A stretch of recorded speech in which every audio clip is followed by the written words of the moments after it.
Tonight on The Opinionated Idiot, are the audio sources that are being leaked a reliable source? Did first responders contaminate the crime scene of the Ohio Four?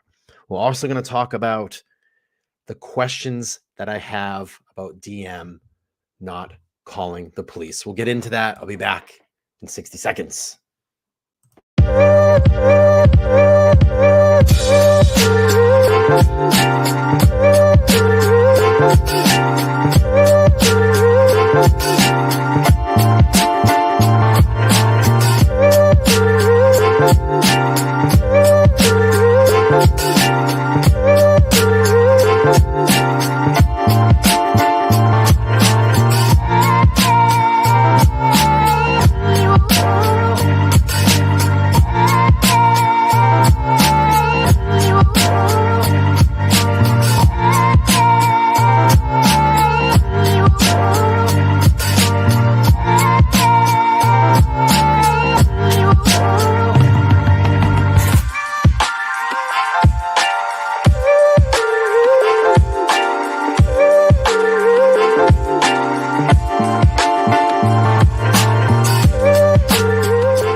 Oh yeah, we're back live. It's Tuesday, February 14th, 2023. Welcome back to the Opinionated Idiot YouTube channel show.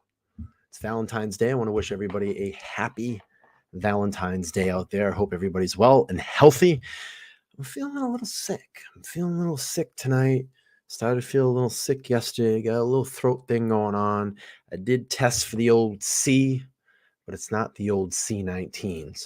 So far, so good. Keep an eye on this over the next couple of days and see how things go. I got an action-packed evening for everybody. I'm going to get into some possible leaked audio that's making its way around in the interwebs of a source that is supposedly close to Dylan Mortensen. And this was posted 4 weeks ago in Banfield. This is what I hope didn't happen. Banfield on NewsNation did a segment a couple of days ago saying that she has a source that was quoted talking about new details, what happened at 1122 King Road that evening. And I'm hoping that the source that Banfield is quoting is not this YouTube video that's making its way around. Because I'm going to be honest with you, when I'm listening to it, it's not really sounding credible, in my opinion. But I'd love to hear your opinion. Also, I still want to get into, I've made a lot of waves. I've created a lot of waves over the last couple of days of some videos that I've dropped about Dylan Mortensen, about why she hasn't reacted, the late reaction, why the late reaction to call the authorities on the night in question. I'm going to go through that as well. But first, let's bring up the lead story. From NewsNation. Surviving Idaho roommate thought noise was partying. A survivor of the University of Idaho killings allegedly thought the noise resulted from partying, asked the victim to quiet down, and mistook the killer as a guest. A source exclusively told NewsNation.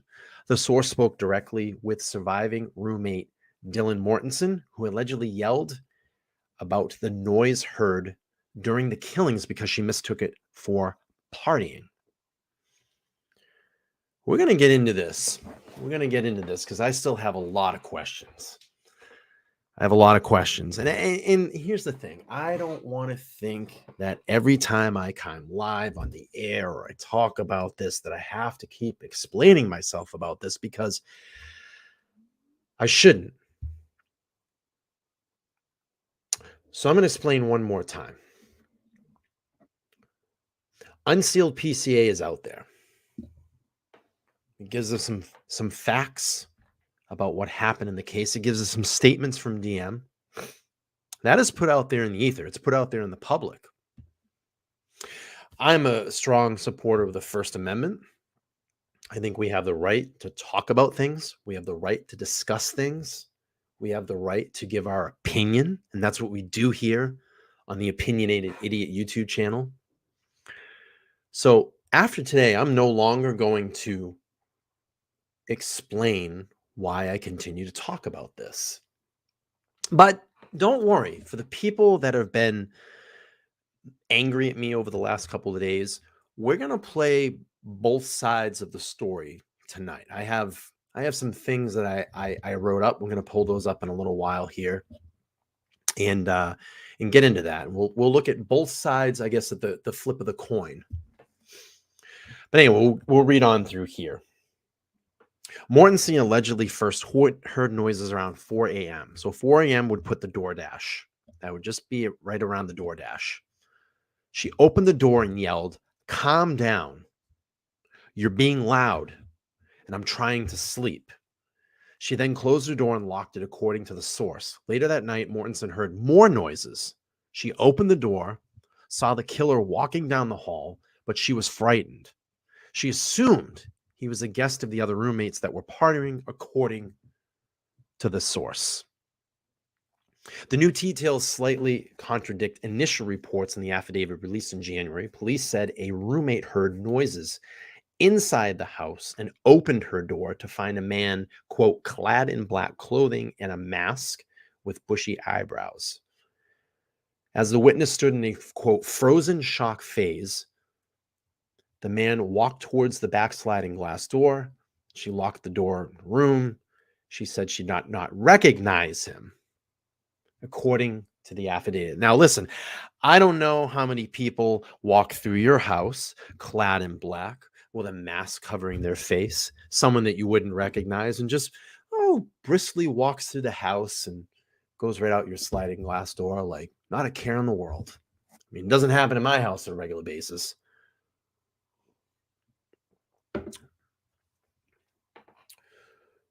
So let's play this video from Banfield and see what we got here.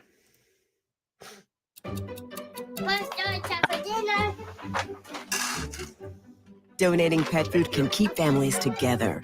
More to solving the Pets puzzle and people belong that so together. many people Learn have more been at conflicted over. Why on earth wouldn't someone petsandpeopletogether.org. call the police right away if they saw a figure in the house? I think this may give a little bit more context to what Dylan saw and what she was thinking and what she was going through. Yeah, maybe a little bit, but I still have so many questions. Yeah. And something just isn't adding up here. I mean, that's been my point here. I have so many questions and things are not adding up. The always locking of the door, that makes sense because we know this was a party house and all the rooms had individual doors. But what this anonymous source has told you, it doesn't jive exactly with what's in the probable cause affidavit, which is a very important document that police use to make the arrest. And that document has the information that the roommate gave the police, even specific quotes saying that there was someone there. It's okay. I'm going to help you. That she heard that she heard crying. Do we think that could have been, could that have been Ethan saying that to Xana? It's okay. I'm here to help you. Could that have been? I mean, now that we're finding out, some sources are saying that Ethan was attacked first. So he may have been, I don't think that he was dead. But could that have been him calling out to Xana? It's okay, I'm here to help you? Or was that the suspect in question, Brian Kohberger? What do you guys think?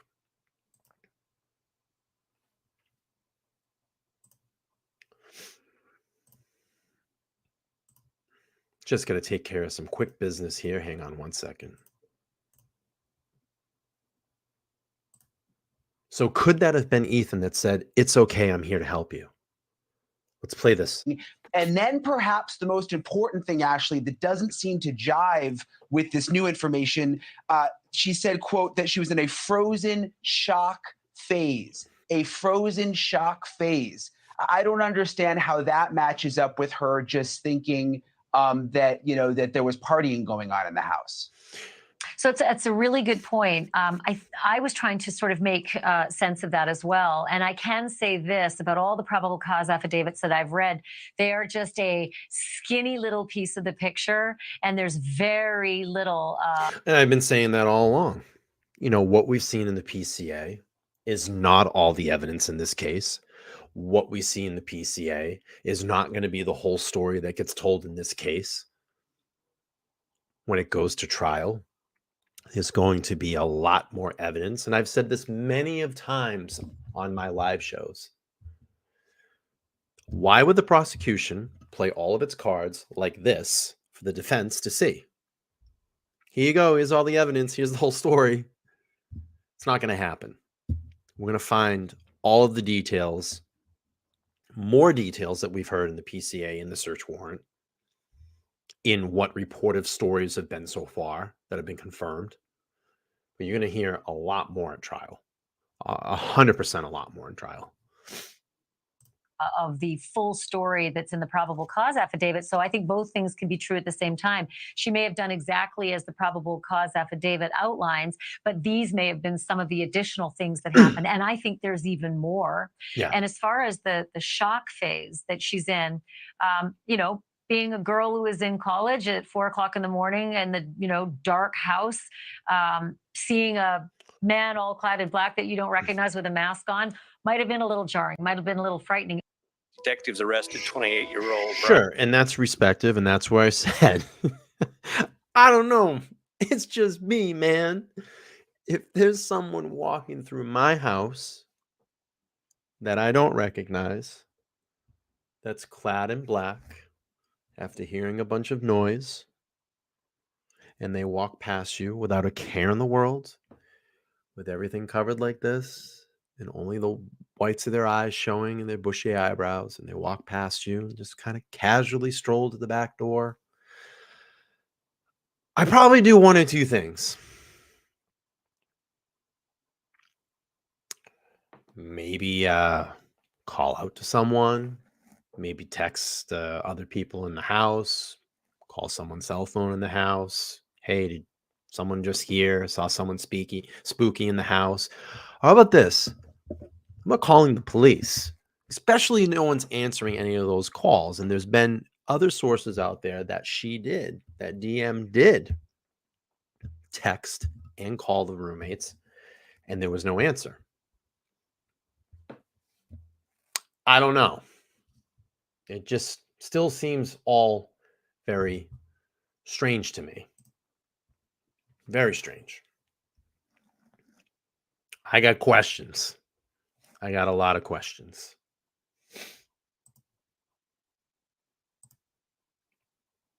All right. So I talked about Banfield.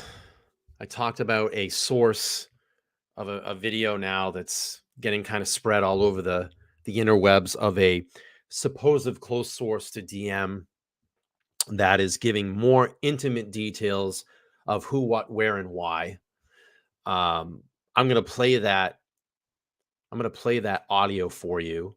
And again, I don't see any credibility in this. I know this has been talked about. It's been debunked. It's been confirmed. But let's play through this audio and see what you guys think. Let me pull this up for you. And then after that, I'm going to go through some other things, some other questions that I have. Okay.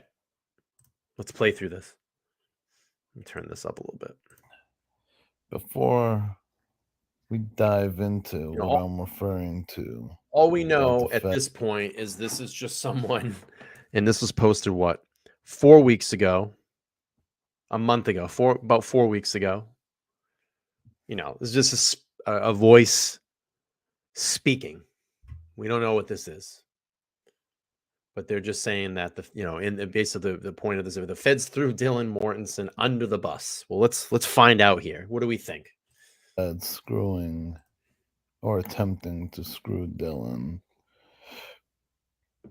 give you a brief background as to who I am. So my girlfriend is in Dylan's inner circle. So he's claiming his girlfriend is in the inner circle. Those inner circles. And by inner circle, I mean inner The inner circle. Like they've hung out almost every day since the incident occurred. And I've seen her a plethora of times as well. Okay. So Okay. you're gonna notice I'm I'm not talking gonna like use this. words like allegedly, supposedly, because all of this is actual firsthand. So he's not going to use the words allegedly, supposedly, because this is firsthand. I don't know. I'm having a hard time. Factual information. Where should I start to clear things up? First of all, there's a lot of misconception about Dylan suffering from PTSD or trauma or any of that. None of that is accurate. In fact, when we try to console Dylan after the incident, she's the So one he said when we tried to console her. Okay, interesting. that was laughing at me and my girlfriend and I, talking about we're so weird, and we tried to give her a hug and stuff. So she's still So she went through a traumatic experience, and all of a sudden, according to this source, this person, she's okay. Okay, gotcha. same old Dylan. She's had a rough life growing up. She's been through a lot. She doesn't have PTSD and didn't suffer any trauma. The incident that night, and what I'm referring to with the Fed actually put a lot of words into her mouth that she didn't say herself first. So they This is the thing too, is I'd be pretty careful what you're saying about the feds putting words into people's mouths. It's probably not the best practice to talk like that, but we'll play on here and see what we think. there was a lot of leading statements that they were insinuating to her, and she was really scared the first few days, obviously, after the incident occurred. So, like, the reason none of it makes sense in the affidavit is because it didn't really happen that way. So she never stood there shocked when she saw the individual. She was just standing in her doorway, like, like anybody who opens the door. It was just, she opened the door and yelled at Ethan and Xana, and who she thought was their friend. She yelled at them to be quiet. That's what was going on with that situation. And she just went back into her room. She locked the door like usual and, went to sleep. Everything was quiet after she yelled at them. So she didn't think anything of it. For everyone who's creating these random stories about her being shocked or traumatized, she didn't realize anything was going on. And might sound crazy, might sound dumb, but she really had no clue anything was going on. They were being a little loud, so she yelled at them to be quiet. And that's it. She locked her door and she just went back to her room. And she didn't want to be nosy or anything. So, she was kind of new to that house, so she didn't want to be nosy and, get up all up in their business, especially at, in the middle of the night or early morning. So it's as simple as that. Everyone trying to blow that whole situation into something that's not. So what do you guys think so far? You think this is credible? I mean, I'm having a hard time. I mean, I can see maybe some of the details. out there. Maybe this person's using some Reddit theories, but I don't see it. I don't see the credibility in this. Let's play on. So yeah, that's that. And she didn't actually get a real good look at Brian. At the time, she assumed it was one of Xana and Ethan's friend who was just getting ready to leave, who was walking out. She didn't get that good of a look. The feds were really aggressive with Dylan the first few days, which is why she hired the attorney to begin with, because of the treatment of her during the interview, more like an interrogation, to be honest. So Well, yeah, I mean, it probably would be an interrogation. You are a surviving person in a home where 4 people were murdered. So I'm sure the police would have a lot of questions and the feds would have a lot of questions. that's why she got an attorney, because the way they were talking to her, and they didn't really understand. Well, naturally, you probably would get attorney. And just going back to what I just said, you are a surviving person in a home where 4 people have been mysteriously murdered.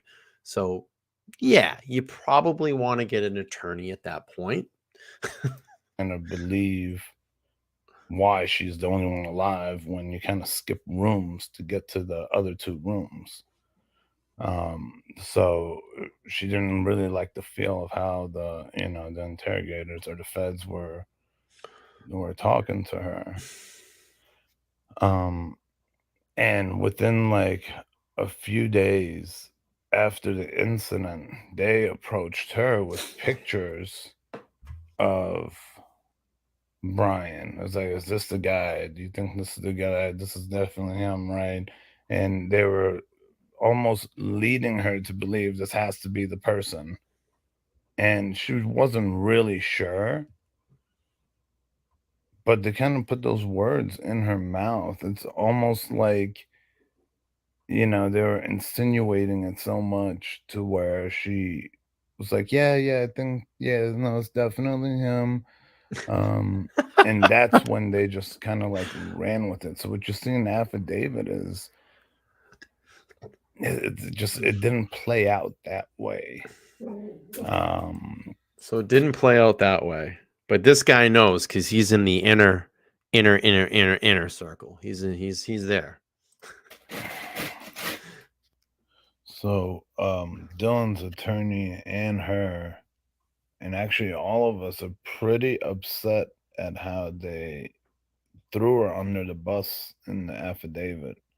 When's the last time you've seen a witness or like a snitch in a case, their actual names being mentioned?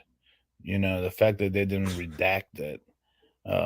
We all think that the feds and prosecutors threw her name in there purposely. Well, her name was in there because she was an eyewitness, dummy. To apply more pressure, because Dylan was really wishy-washy during the interrogation, and with them, putting these words,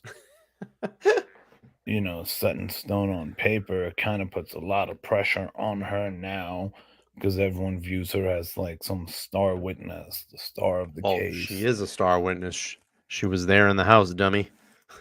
So that's what we all believe, that she kind of is getting screwed over by the feds and the prosecutor, because now she has to testify and she has to say kind of what words they put in her mouth instead of what she actually believed. No.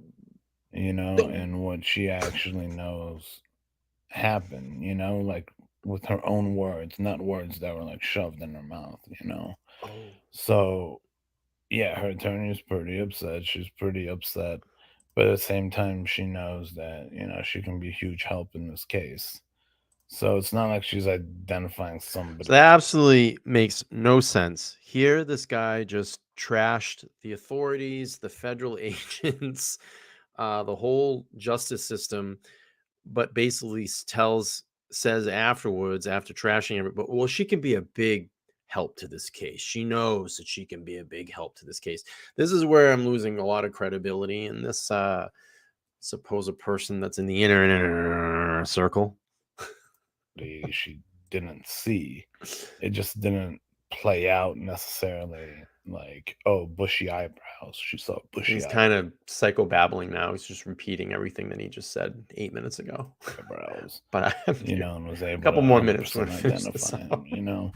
him, it's just initially when, detectives and feds came in and took over the scene had been contaminated so badly by the local authorities. When they first came, first responders, they stomped all over the place, contaminated the scene. So You know, not the people that were there prior to law enforcement contaminating the scene, but it's just law enforcement themselves. They're the ones that potentially did this.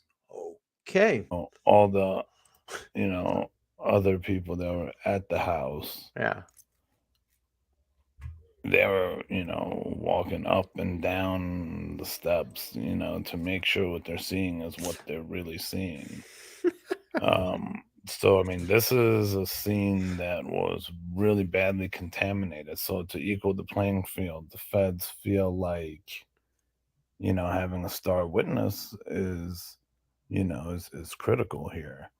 But just the way she was being interrogated initially was it's kind of crazy. It's not what you guys think. They weren't being all sensitive and gentle to her.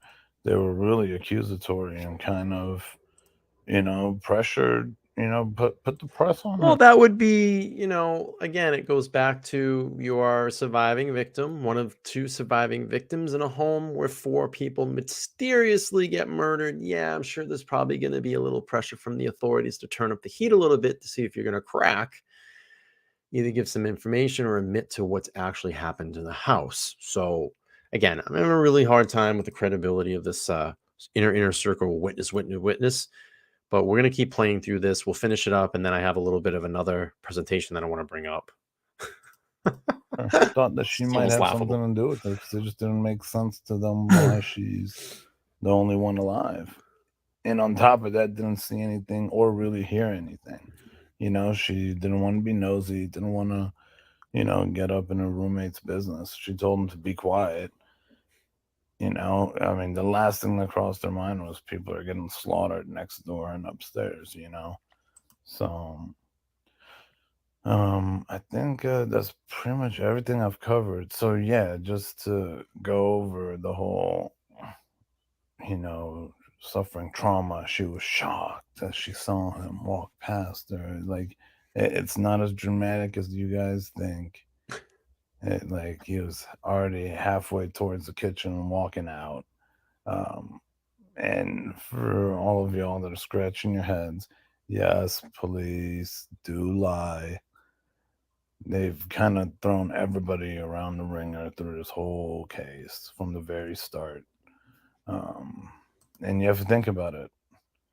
Why would a survivor, a victim, have to hire an attorney? Obviously, they were mistreating her pretty badly as they're interrogating her, and especially now throwing her name in the affidavit like that. That's all because they're pretty upset she hired an attorney to begin with. And because they want to put a lot of pressure on her from the public for her to be the star witness. But aside from that, she's doing good. She's the same old Dylan. This guy. And I can't. yeah, no, there's no I trauma, can't. PTSD, anything. I She really can't. feels for, I her can't. friends who are deceased, and she does beat herself up a little bit about not being more involved in the situation that night. But realistically, I mean, something like that is not going to cross your mind that something like that's taking place in your house. So yes, she does feel for the family, and she's really saddened by the whole situation. But as far as her as an individual, she's still the same person. She's not like a traumatized individual, so yeah, I think I pretty much covered everything. And let's see. Yeah, no, that's everything. See, reading from a script. Hopefully, Let me this video doesn't see. come off sounding crazy. It doesn't sound crazy. And clears up a lot of the questions everybody has. Well, you've All answered right. all my questions. Oh boy. That's. I don't know. I don't know. I don't know how to answer that one. Oh boy. Anyway, I want to play the audio from that. That's a video that's kind of making around the interwebs. It's got 43,000 views on it. It's the only video audio that's posted on that channel, but I don't see any type of credibility in it. And I'm just hoping that the Banfeld's segment on NewsNation that was not her source, because I just don't see the credibility in it. But what I wanted to do is pull up and share this. I went through and just kind of did an exercise in my head the other night, and I just tried to write down some reasons. What would be several reasons why a person would not call the police, and what would be reasons that they would call the police? So I have the first. So there can be several reasons why a person might not call the police if they suspect someone has been murdered in their home. So number one is the fear of repercussion. The person might be afraid of retaliation from the killer or being implicated in the crime. Now, I don't think there'd be any type of retaliation from the killer, unless they knew that particular person and there was still access for them to come and actually get them. But I think there could be, maybe some implications of the crime.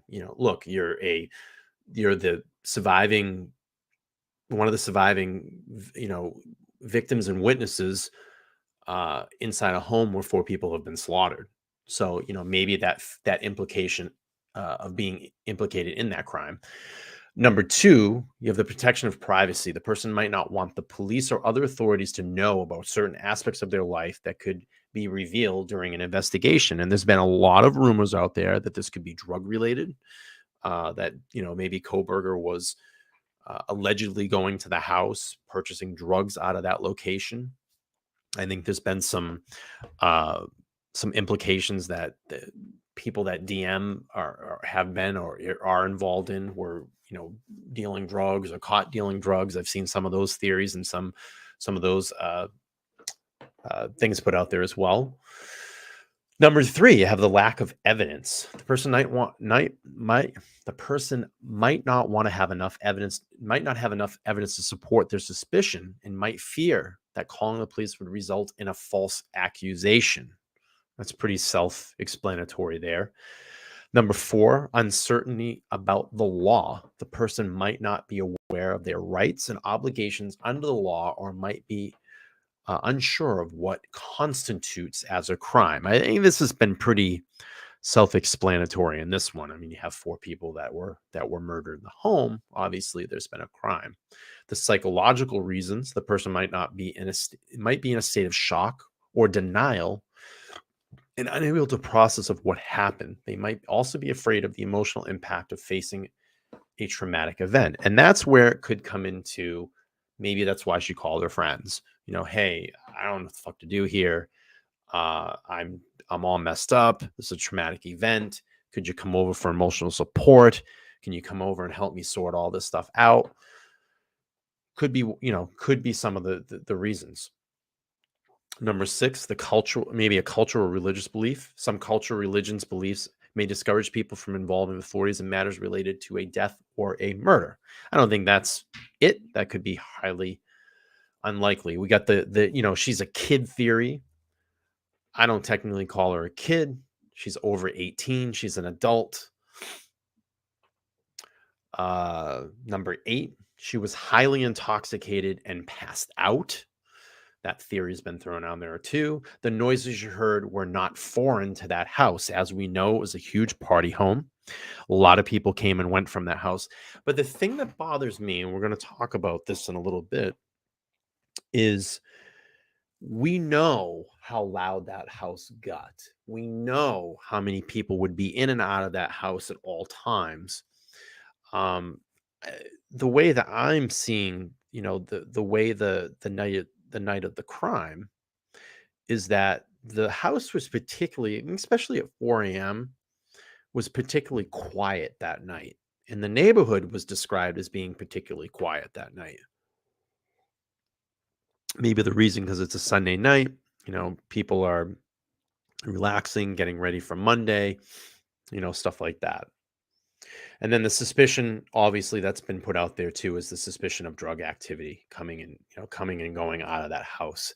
And there's been some, accusations out there that Kohberger allegedly could have been buying drugs out of that location. So we get these chats. Susan, is this live or uploaded? We are live. Susan, we are live. And Mike is saying, I don't trust the police. I think I'd be very hesitant to call them in most situations. Well, that's your opinion. I have to disagree with that opinion. But I appreciate you sharing that thought, Mike. So now you got another, I'm going to not reveal my issues yet. So there can be several reasons why a person might call the police if they suspect someone has been murdered in their home. 1, a sense of obligation to report the crime. The person might feel a moral or ethical obligation to report what they suspect as a serious crime. They may be in fear for their own safety at that point. Obviously this traumatic event has happened. 4 people are murdered in your house that you've lived in, you've occupied. Your friends have been murdered. You have no idea what happened. So you fear for your own safety. Person might fear for that the killer is still in the home or nearby and call the police to ensure their own safety. Concerns for the victim. The person might call the police out of concern or for their well-being of a person that they suspect has been murdered. Another reason they would call is desire for justice. This tragic event has happened. 4 people are dead in your home. You have no idea what happened. Person might have to believe that there is a duty to ensure that justice is served, that the killer is brought to account. Of course. Compliance with the law. Person might be aware of the legal obligation to report a suspicious crime and call the police accordingly. And then a need for disclosure.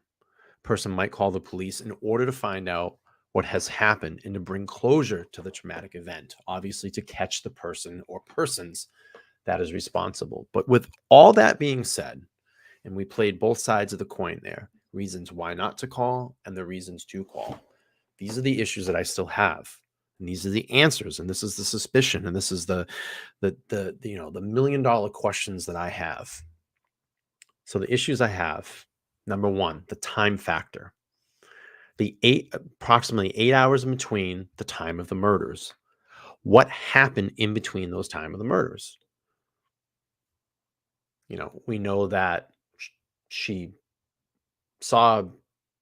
allegedly saw Kohberger walk by, leave, heard noises, go into your room, you've locked the room, and you just decide to go to bed. You wake up the next day. There's still a time gap in there that's not filled in. Did you go to the rooms? Did you see? No, you said that you're an unconscious person. I'm sorry. There's blood dripping down outside the foundation. From what has been described in that house, the scene was brutal. You call friends first before the authorities. Why? I have issues with that. On the night that it happened, you heard noises. You can't distinguish between a party and someone in dismay, someone that may need help. You've heard several kinds of noises. You hear banging around. According to one of the sources out there, you screamed out the door to tell people to quiet down. There's been other sources out there that said that you text the victims and called the victims and there were no answer. I got a lot of questions. Yelling and calling to the roommates, no one answered. This should cause alarm. This should cause alarm in this situation. Maybe you're too afraid to go out and check on them. Call a friend. Hey, can you stop by? I heard something in the house that was strange. Can you come by and just check things out? If you don't want to call a friend, call the authorities that night. Call the police. It's what they're there for. They've been to the house. They know the house. They probably know dozens of people that go in and out of that house. Seeing someone walking through your house at 4 a.m. clad in black, hiding their face. You state you didn't recognize this person. Boom. Red flag. Red flag. Call the authorities. Call a friend. You went to bed and you never went to the bathroom for 8 hours, a couple of hours. If you were super intoxicated, you drank that night, you wouldn't have to use the restroom. I don't know. I got a question. From what we've heard, the distinct smell of blood that was in the house, you didn't smell blood. And the blood was strong and it was distinct through the entire house. That's how it was described. You didn't smell that? Even the morning you woke up when you thought there was an unconscious person? And then you called friends before calling the police. Why? There's still that why. And I think these are going to be things that the prosecution is going to use to bust down the credibility of this statement, to bust down the credibility of you saw him that night. And then I think it's going to dig into her past. They're going to dig into her past and see what else that might be some credibility issues. That 8-hour time gap is not helping. It's not helping the witness in this case.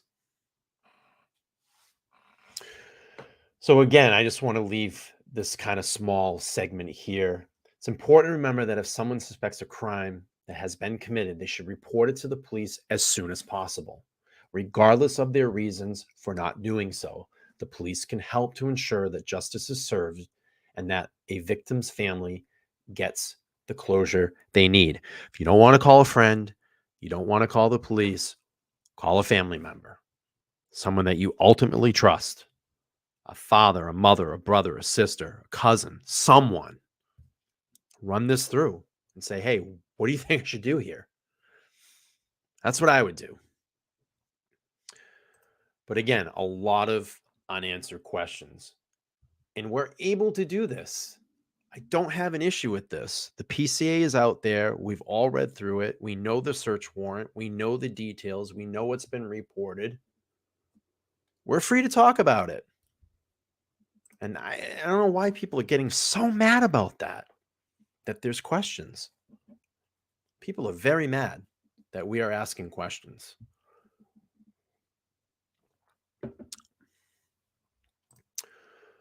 So let's go through.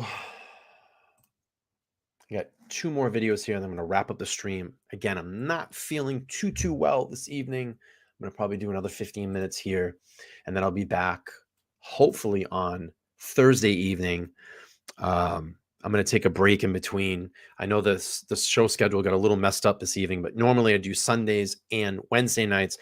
I think what I'm going to do is I'm going to do Monday and Wednesday nights, probably 8:30 or 9 p.m. Eastern Standard Time, because right now I know The Last of Us on Sunday nights at 9 p.m. HBO. Great show, by the way. I know a lot of people have been watching that. So to compete with The Last of Us is it's kind of hard. So I might bounce now to Monday nights, 9 p.m. Eastern Standard Time until that show ends or pauses into its next season. But again, if anybody's over here the first time, please make sure you go down. There's 3 likes. Can we just get to 6? There's 6 people watching.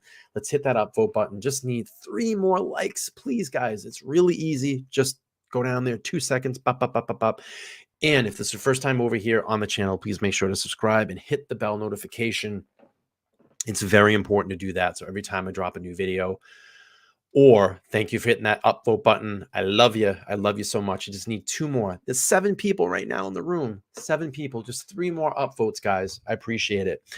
Hit the bell notification. Every time I go live, you guys will know when I go live. Mike says it's so strange to me that the killer just walked by her instead of attacking her as well. Yeah, and there's been, maybe some speculation out there that she just cracked the door. Maybe, you got to think, you've just gone through this traumatic thing. You have adrenaline that's rushing through you. You have a certain amount of time to get into the house, get out of the house. You're not worrying about, you just kind of got tunnel vision at that point. Your peripheral vision is just cut off. So you're just walking, beelining it to the door. And on Thursday night, I have a show that we're going to talk about. Is there a possibility that that the alleged suspect, Brian Kohberger, could he have studied the floor plan before going into the residence that night? We're going to talk about that on Thursday night. Susan is here in the house. Hello, Susan. Thank you so much. Only going to do a couple more minutes tonight, Susan. Feeling a little bit under the weather as I was last night, but I appreciate you stopping by. She said, I'm so mixed up with the time difference. Yeah, normally it's going to be 8:30 p.m. Eastern Standard Time or 9 p.m. Eastern Standard Time. The best thing to do, Susan, when you see my post go up, if you've hit the bell notification, go in and just hit that reminder button and it will pop up and give you a notice 30 minutes before I go live. So I do appreciate you here doing that. And also, I'm working on getting some guests on the show, some very big guests. I'm going to be reaching out to them soon. Hopefully get them over here on the Opinionated Idiot Show. I think we have a lot to talk about in the Brian Kohberger case, but I got a couple more videos here and then I'm going to end this one for this evening. The next video I want to talk about, and going back to the voice that we heard a couple of minutes ago, talking about the police contaminating the crime scene. This is from Banfield again. In my opinion, I think she's been doing a great job reporting on this case. And let's pull this up. It's a quick little video here that small segment, 5-minute segment. Let's play through this right now. Been at a crime scene early in the situation. It can be a little frantic. It can be a little chaotic. And there can be survivors, people who are injured, people who need saving. There can also be bad guys still lurking either in the crime scene or around the crime scene. And for that reason, there are priorities. Right? Priority is, we got to make sure people are safe. We got to get people out of there. We got to make sure someone isn't going to be further harmed, hurt, or die. Priority 1. Priority 2 is we got to catch the guy, right? Priority 3 is preserve the evidence. That's just the way it goes. And that should be the way it goes, right? You got to save people first. And then you got to catch the guy second to save more people. And then you got to make sure if you don't have the guy, you eventually get the guy and you keep the guy behind bars, preserving the evidence. So with that said, I got a little bit more exclusive reporting I want to give your way. It's important you have that context. And again, this comes from sourcing close to the investigation, that the first responders who responded to 1122 King Road on that horrible overnight morning incident in November 13th, they were not wearing protective footwear, booties, right? Probably normal. If you think about what first responders do, they save lives. They don't go in to investigate crime scenes. They go in to save lives. And they're in a hurry. Yeah, I've seen that quite a few times on, shows like The First 48. And then usually when the detectives get it there, they'll start kicking everybody out, or they'll make sure that they, or just, first responders as far as the police department, not detectives yet, but the responding police usually come in and start securing the crime scene, making sure that it's all right, getting people out of the house. So yeah, I mean, it does happen. And evidence gathering and preservation is not their bailiwick. It just isn't. They save lives. And so when the first Thank you responders, for the according to 8 our sourcing, upvotes, guys. I got appreciate 8 people to watching, the 8 house, upvotes. I love all you so much. Encountered Let's a give you all chaotic a bell on that situation one. and were Thank you. unclear as to exactly who might be still alive or whether there was a danger still lurking.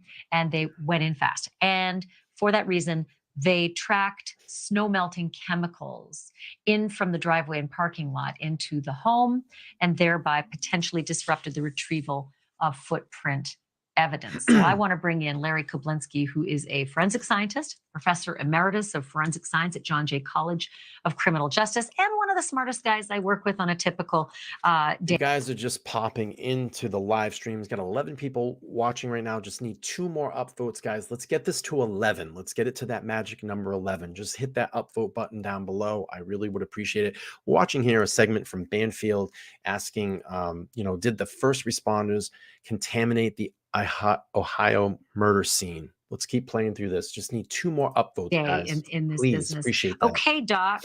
So this is not uncommon. As sad and frustrating as it feels, this is kind of Tuesday in crime fighting and the processing of a scene, isn't it? Absolutely. Ashley, you explained it very, very clearly and very well.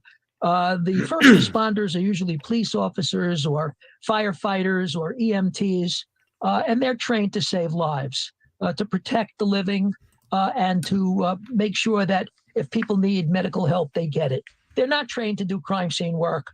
They don't come with the paraphernalia that crime scene people have, like the booties that you described, the head protection, the gloves that they wear, or the Tyvek protective outfits. Appreciate that, crime scene BC. I people appreciate use. that. Thank you so much. So they're not really there to the man or the woman, to do crime scene work.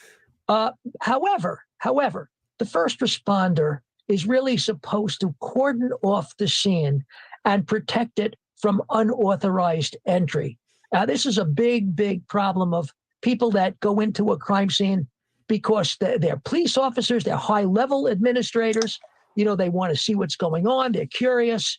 And the fact of the matter is, the more people you have in the scene, the more likely you're going to have contamination, not just from the first responders, but from people that work in the police department or people in the press. Everybody wants to know what's going on. Right. So in fact, you limit the number of people that go into a crime scene.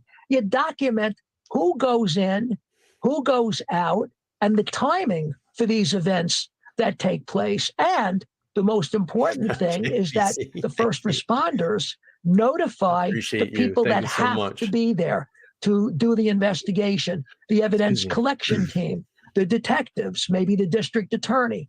That is really the job of a first responder. Once the evidence collection team comes in, they know how to do it right. Of course, they sometimes are confronted, as you pointed out, with contaminated evidence. But it's par for the course in this business. You just can't have a frantic scene without people making sure lives are saved first. And maybe there is a footprint that isn't perfect or is gone, or maybe there are these melting chemicals that tracked into the house. But they did say they've got one latent footprint that was discovered with a blood sourcing chemical compound. So Larry Kublinski, thank you. Happy Friday. Have a good weekend, my friend. Thank you for watching. So we do know that. We do know they got the one footprint. And SC says, my new favorite YouTube channel. Thank you so much, SC. We're going to give you a bell on that one. Thank you for your support so much. I appreciate I was just looking at I try not to look at it, but I was looking at my YouTube analytics today. Over the last 28 days, I've had 202 new people that have joined the channel. I appreciate all of you spending this time with me over here on the Opinionated Idiot Show.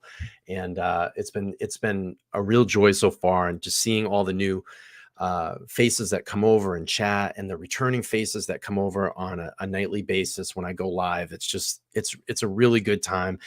And again, I just love doing this. I love chatting and talking, kind of that water cooler talk that everybody has on Monday morning. Hey, did you see what happened? This stuff. And that's just, that's kind of my personality. I love to have deep, intricate conversations, to think about things and kind of put, opinions out there and ideas and thoughts. So I appreciate all of you. It's been so far a lot of fun. And BC says we got one more. I just need one more upvote. We got 11 people watching. SC, if you haven't upvoted, hit that upvote button. I appreciate it. Anybody over here this is the first time watching this night, hit the subscribe button down below. I'm losing my voice. I'm starting to get a sore throat. I'm hoping it's not C19 again. I had C19 this past July, really bad for like 10 days. But I've been testing the last couple of days, and I've been negative. So hopefully I'm not getting it again. I'm gonna spend a little bit more time with you guys this evening. I hate to leave all of you, but I want to rest my voice, and we'll be back on Thursday night, 9 p.m. Eastern Standard Time. Set the bell notifications. I already have that show ready. And Thursday night again, I'll be talking about, is there a possibility that Brian Kohberger, allegedly, if he's the suspect, he's actually the suspect, could he have read a floor plan before going into the residence to know all of his moves that evening before he went into 1122 King Road? So I got one more video here. It's going to talk about Kohberger actually being released from his teaching position before he was arrested. So let's play that. It's another NewsNation video, and I'm starting to lose my voice, so hang it with me. And let's play through this, and then we'll do a final wrap up on the show from Banfield again, and we'll play through this I here. can tell you that we have 3 different sources where we have put that information together. We reached out to Washington State University. They won't comment on it. Of course they It won't. is incredibly quiet and Why tight-lipped would at they? Washington State University, not just in the administrative side, but also among the students. And that's why I want to bring in our Brian Enton, who's our senior national correspondent at NewsNation. All of this is quite surprising. You know, here we are months after the murders, Brian, and this information is coming out, and it is very, very hard to get official acknowledgement of this from Washington State University. It is, Ashley, and this is very interesting what you have uncovered, because I'm thinking back to when I was in the building there where you just saw the video where Brian Kohberger was teaching, was also a student, a PhD student, criminal justice there at Washington State University. And the first thing I noticed when I was wandering around all of the hallways on multiple floors is on the bulletin boards, they had all of the teacher assistants, the TAs. One thing that I want to do, and I just want to back this up for a second so you guys can see, you know, and maybe it's the jumpsuit that's adding a little bit to it too, but for a small guy, you know, I'm small in the waist too, but I work out and I lift. I don't know if he does. I know that we know that he lost a lot of weight, but he's very strong upper body. You can see it. I mean, he's a pretty big guy, upper body. So he has that width and that mass to create some destruction. I know he's not touted as a very big guy, but he looks pretty big upper body. What do you guys think? Do you think that he would have the strength to do allegedly what he did? Bulletin boards, they had all of the teacher assistants, the TAs, and the professors listed in many different places, and his name didn't appear anywhere. I initially thought, okay, they went through after the arrest and they got his name off of everything in this building. But now I'm wondering, with this new information you're reporting, did they take his name down much earlier because he was in fact fired? Well, it's pretty fascinating, because if you think about the dates, December 22nd, if he's withdrawn from the data system in that university, he still hasn't been arrested until December 30th. I think so too, Friday Mike. night. I have to And agree. we are also told that it was official. His official termination actually happened at the very end of that And month. there's, and this is what I'm saying, and this, let me pull this back up. There's been this speculation. Oh, there was drug dealing going on in the house. He was getting drugs. I don't believe so. I mean, to me, that looks like a pretty healthy person, someone that's pretty healthy strength wise. They don't look like they're strung out on anything or skinny. So, it looks like he's in pretty good health. So yeah, that's why I have a weird, I just can't think that this whole thing is like they were dealing from drugs from the house. That's his connection to the house. I just don't see it. He looks pretty healthy. He was told, you're finished. You're not going to be a TA in the spring session. I'm not sure about the winter session, but the word has it that it was the 30th, that it was completely over. And that just, that ends up being the same day that he was arrested. What I'm curious about is why the students are so quiet about this. I understand the staff. They work for WSU. They have to toe the line if WSU doesn't want them speaking. But students don't work for the school. They can talk if they want to, and yet they haven't. They've talked a little bit, Ashley. They don't want to go on. So BC says SC had a similar situation with a strange man walking into her college roommate room at Oklahoma State. You have to hear it sometime, but she actually checked on her roommate. SC, the young lady that's in the chat, is that who you're talking about, BC? This person here, SC? If that's true, one, how did you hear that? Did you hear her call into like a show or something like that? If that's her, I'd love to hear the story. Absolutely.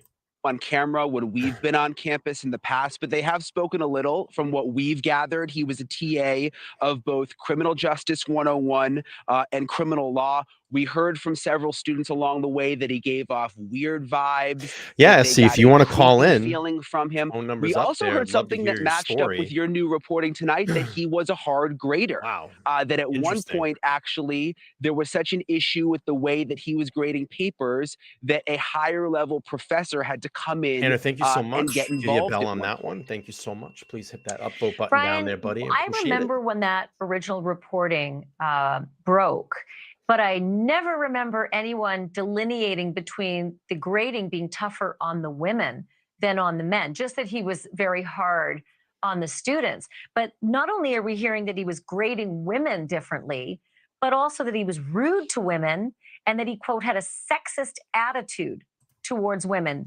Phone number's up if you want to multiple call in. We behavioral can get problems. this rolling. We got people watching this evening. Yeah, that Why is not? new. I haven't to heard you. it to that Do it extent. Thursday, We we did hear a can do it little tonight. bit about The phone possibly number's always some open. sexism. We also heard, if you don't remember, Ashley, about there was an issue. He maybe had an issue with like a pride flag on a door in one of the school buildings there. But in terms of it going to the level with your new reporting tonight, to the point where he was actually fired, and there were so many issues that he was actually fired as a TA, that's brand new. So, Brian, I'm just looking over this timeline again, and it's pretty astounding because he only started as a TA at the end of August. But the problem started right away on September 23rd. Look at this timeline. They're just mere sometimes days and short weeks. So you get September 23rd, you have the altercation with the professor. October 3rd, meeting to discuss professional behavior. On the 21st, received an email about failure to meet expectations. November 2nd is the meeting to discuss improvement plan. December 7th is meeting to discuss improvement plan progress. December 9th is second altercation with professor, and the 19th officially terminated. Wow. In between each issue. But the very first thing started within a month, a fight with his professor. Yeah, sure, BC. And then letters saying, you've got to be, up on your professional behavior. You're not meeting the expectations. We need an improvement plan. You guys, I'm going to pause for 2 seconds. I just got to get some water. Like I said, I've been having a little bit of a sore throat. I do apologize. I never do this live, but I need some water. I'll be right back. Hang on 1 second.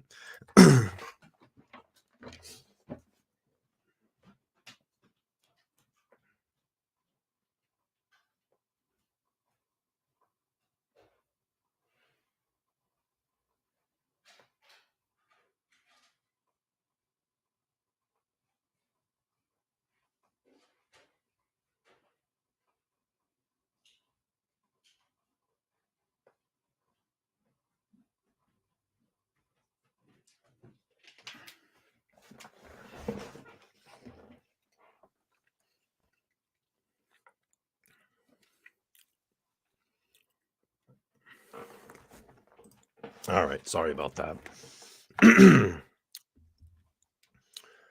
Mike says, I didn't realize he was such a loose cannon. Interesting. Yeah. These are just some things, that were leading up to, obviously in the timeline of the murders and then after post-murder. So plan. Let's keep playing We through this gotta meet video. about the improvement plan. And another fight, like 2 fights with the professor, all in the course of a couple of months. All the while hearing, like not in this timeline, but hearing these reports of being sexist and rude to women and being troublesome in the grading department. So what's curious is if Kohberger's program was tied to his teaching job. And not only that, he had an on-campus office and he had an on-campus apartment. And it's possible that those things were tied to his teaching job as well. So is it possible, Brian, that his whole life was about to collapse because he was being, he was fired, but he knew that was coming, or at least he should have known it might have been coming. And he might have lost his program and his 14 people in the room. campus. Please go down and hit the upvote button. It's a I really would very appreciate big it. possibility. Pushes Let's this go back channel and think out in the to the algorithm. fact that his dad came out to drive with him back to Pennsylvania. A lot of people question that. Why would the dad fly all the See, and this is another thing, and I'm glad that they brought this point up. I want to see, and we're probably going to find out in trial, I want to see when those plane tickets were purchased. Was this months before this happened that his father had this plan to come, out to drive back with Brian? Was this something they planned before his semester, or they purchased just, weeks or maybe a week before he drove out? Because that could lead me to believe that there's some information that was given there, and again, that's a long way back to Pennsylvania. So there's got to be some conversation. SC said, would love to call Thursday. I'm also sick and long voice is non-existent. That's okay, SC. I think we're all feeling it right now. I hope. And what a terrible way to spend Valentine's Day. The both of us here, we're both not feeling well. But SC, I wish you well wishes. Thursday night, the phone lines will be open. I would love for you to call in and hear about your story. Again, 9 p.m. Eastern Standard Time, I will be live.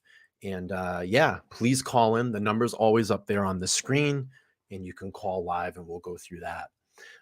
And then BC is saying, we'll have to call in Thursday. SC barely has a voice tonight as well. Yeah, please. We'll plan for it on Thursday night. Again, I'll be here live, 9 p.m. Eastern Standard Time. So again, the viewing audience, you're not going to want to miss this. We're going to have SC and BC call in and tell her story of a very similar situation that happened to her. But she actually went in and checked on her roommates. So Linda Jackson saying, the father's DNA was in the knife sheath. Could he possibly be the accomplice? So the way that the DNA worked was they got a sample from the Kohberger's home, the home of the Kohbergers in the trash.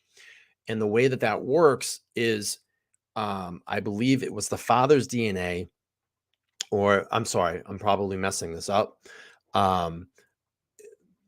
What it does is excluded. I'm gonna screw this up now. It put Kohberger as a match, and it would exclude 99.999% of any other person in the world. So it basically is someone in the family's DNA that is connected to that DNA strand. I don't know if I said that right. I'm not an expert in DNA, but that's basically the gist of it. It would exclude 99.99.8% of anybody in the population except for someone in that bloodline. And obviously we know that Brian Kohberger was in that area. He's the alleged suspect, and so that's probably my bad explanation of explaining DNA evidence, but I tried. But let's try to keep playing through this here. the way over there to drive the car all the way back just for a Christmas break? Why wouldn't he just fly back? Would it even maybe be cheaper? Was there more going on behind the scenes now that we know all of this? Linda, Thank you you're for welcome. watching. Okay. Go to NewsNation. That's all we got from Banfield this evening. Again, some really great videos. I have some for Thursday night show. We're going to have SC and BC calling in. And also, is there a possibility that Kohberger could have studied a floor plan before going into the residence that night and allegedly committing these murders. So really fantastic show this evening. Again, my voice is completely shot. I'm going to get out of here, hopefully rested and feeling a lot better on Thursday. But SC and BC, I really look forward to the call on Thursday. Let's make a date of it. Again, I go live 9 p.m. Eastern Standard Time, whenever you folks pop into the chat. Again, if you're feeling better, pop on here. We'll have a phone call. The phone lines are always open for anybody to call in and talk about the case or discuss some facts or maybe some information that you've heard. I'm going to work on getting some guests here on the show. I'll be honest with you. I don't want to tell you who it is, but it's a pretty big channel. They're kind of killing it right now on YouTube. I'd love to get a couple of those guys over here and on the panel and just see what they think about this. I'm a fan of their show, which is cool. And yeah, really great show this evening.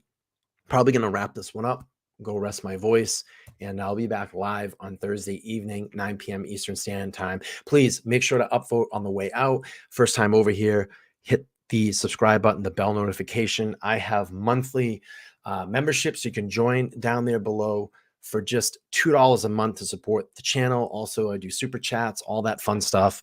Leave a comment below, upvote. I'm getting all my shameless plugs. But great to see some really returning faces this evening, some new faces this evening. And again, be back here live Thursday evening, Eastern Standard Time. See you all then. Until Thursday, happy Valentine's, everybody. Please be safe, be well, and I'll see you guys then. Have a good night. Bye.